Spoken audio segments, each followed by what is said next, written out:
Hey everybody, Rob coming at you from Karma Comic Chameleon with another Choosing Beggars epic story. My girlfriend's choosing beggar cousin loses her when we don't pay for her vacation. Let's jump right in. Backstory. I have a good paying job and I'm able to go on vacations with my girlfriend twice a year if time allows us to. My girlfriend's cousin, choosing beggar, is the definition of a bum and has never worked a day in her life. Not very long ago, my girlfriend and I were making plans to visit Asia for our anniversary. We're adventurous people and we enjoy going to new places. Dates were set, tickets were paid for, we both were able to get our vacation days from our workplaces to allow us to go on our trip. I had everything planned and ready for us and we were both excited. A few days ago, CB came over to our house. She doesn't come over very often, so I figured that she was coming over to eventually ask for some cash or something like that, which she did. I gave her $100 because I know she's in a pretty bad financial state and figured she could use it to pay for some food and whatever other necessities she may need. While having a conversation with her, our anniversary plans came up and CB seemed very interested in all the little details and everything we had set up for ourselves.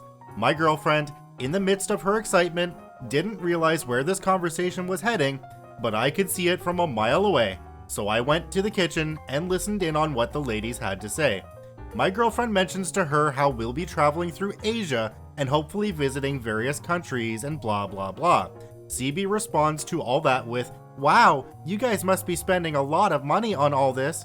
We were, but it wasn't breaking the bank or anything, which is what my girlfriend explained to her.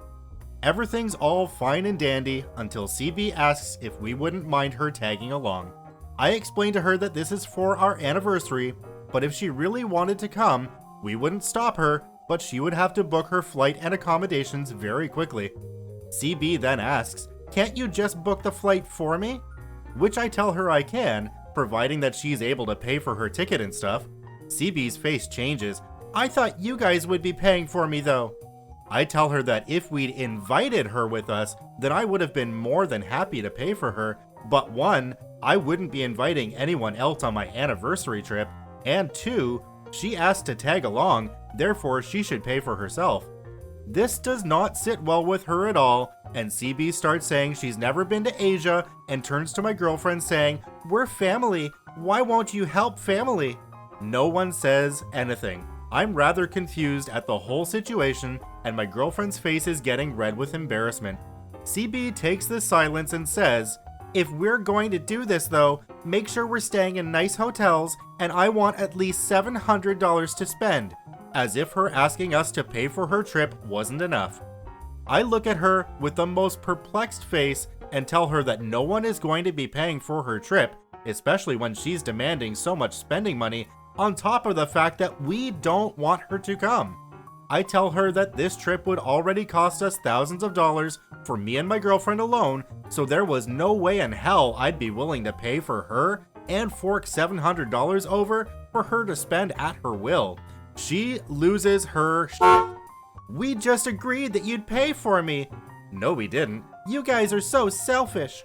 I politely and quietly ask her to leave and that this discussion was over, and reminded her that the only money she was getting from me was the $100 I gave her earlier. So much for being selfish. "You're kicking me out now? You're a f***ing girlfriend, I can't believe you got with this self-centered prick." My girlfriend finally breaks her silence and demands that she leave at that very moment and curses her for speaking about me that way. After a bit more fuss, CB leaves and me and my girlfriend have a bit of a laugh about it. We haven't heard a word from her since. I think I probably would have traveled a lot more in my life if it were as easy as that choosing beggar thought it was. This is Rob from Karma Comic Chameleon saying thanks for watching. Remember to subscribe, like, and share the video with your friends, and we'll see you in the next one.